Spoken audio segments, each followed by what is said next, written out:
This is a real-side dream and an experience from what I call the in-betweeny state, the state where I am between sleep and wakefulness.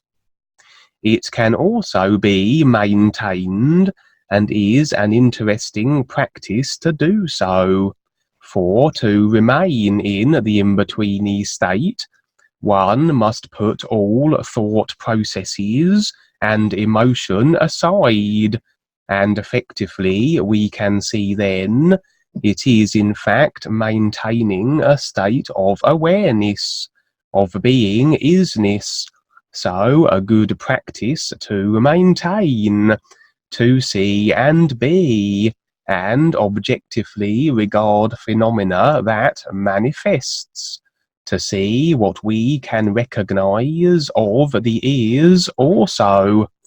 Anyway, also what I do prior to sleep has a bearing on my real side dreams. I've mentioned that anything that makes sense from an awareness perspective and benefit before sleep will more often produce real-side demonstrations and experiences. Anything of a personal nature and the real-side experiences are lessened, or maybe had after we have purged some of the physical level debris, effects that we take on by watching TV as an example, something for the personal self more so. Hence I try to avoid the TV before bed, but on this occasion I had watched the new Stephen King's It film, Part 2, at the cinema prior to sleep, and the real side dreams that followed were very intense, very difficult to determine exactly as to the details, but the themes were very dark, along the lines of those portrayed in what was on the surface a relatively harmless movie. And then I was frequently switching to the in-betweeny state, and phenomena was bleeding through from the dream arena and manifesting in my room, as is commonplace with the in-betweeny state if we emerge into it from sleep. Again, phenomena of a dark and disturbing, for the personal self anyway, nature. Back and forth I would go between sleep and the in-betweeny state, and the same dark themes, evidently stemming from the movie, perpetuated. We know how movies, computers, televisions, etc. are black magic and distortion, windows and glimpses into other realities and dimensions, made manifest by the focus and agreement that brings them into being, and how with enough focus an individual can potentially find themselves in these worlds portrayed on the movie screens, projecting into future lifetimes and creating these future positions for themselves. I've seen such worlds on the real side, resembling computer games and fantasy worlds that people align with and their personal selves hold dear. Also, the movies are full of subliminals, designed to subconsciously program us into agreements via the ethereal vehicle, agreements that maintain the control that the authoritarians have over their human slaves. agreement to these subliminals, having us then subconsciously subject to the resulting cause and effect, which yields very limited, controlled experience, and endless future lifetimes of servitude therefore. Also, what we align with, what we focus upon, are not just simply ideas and creations of others that have us the effect of them on the physical level, but we can find ourselves aligning with the lower astral if whatever we are agreeing with is of a nature in keeping with this place.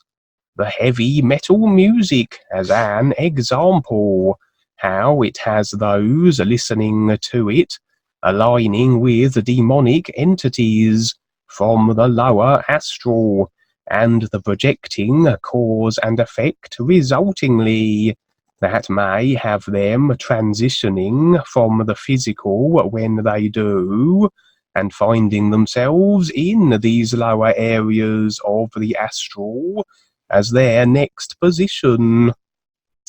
It would seem movies will have the similar effect, particularly if they are of a decidedly dark nature. This dream then would demonstrate how movies are packed with the sort of subliminals for agreement and programming purposes that can have us aligning ourselves with worlds and areas of the psych realms that resemble the nature of what we watch. Perhaps were I lacking awareness, I would not have experienced such a strong real-side demonstration and experience that stemmed from this particular movie, as awareness affords one the ability to see more, to see beyond the surface world of the seemingly harmless movies, and to glimpse the thought forms created, the parts of creation aligned to, the sort of beings we may connect with resultingly, such as demonic type characters and entities.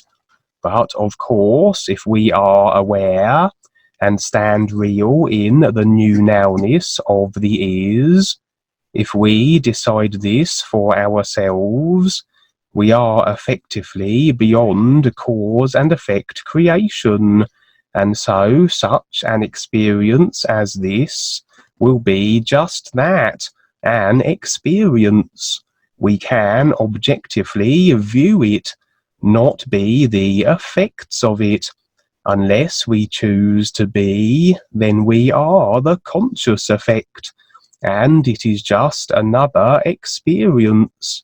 And all experiences, regardless of their nature, can afford viewpoints and comparisons to better recognize the ears, but definitely an example of the potential power of subliminals. And all these horror-orientated movies may certainly have the unaware individual position themselves in very dire circumstances from the cause and effect that stems from the agreement to very dark and lower astral aligning themes and ideas. And as you say, Dwayne, how they have blatantly hijacked what was the word that once referenced the true reality, the word it, and with this sequel evidently containing some very serious dark subliminals, the word it surely now is dragged not only into the physical astral, but more so into the dark recesses of the lower astral, I would suggest, and references now this very dismal, and forbidding area of the psych realms. That endeth dream number 1. No, that's very, very good. Yes, to see things objectively, we go through all these experiences. So the good, the bad, the right, the wrong, the hurt, the pain, the drama. It's all okay because it adds up. So again, we are all free beings of real light already, and we're standing in the reality because life is an isness. We are already complete. Everything is what it is. Okay, it's not a finale, but it's endless. But to recognize that we go through what we do in creation to eventually see what we already is.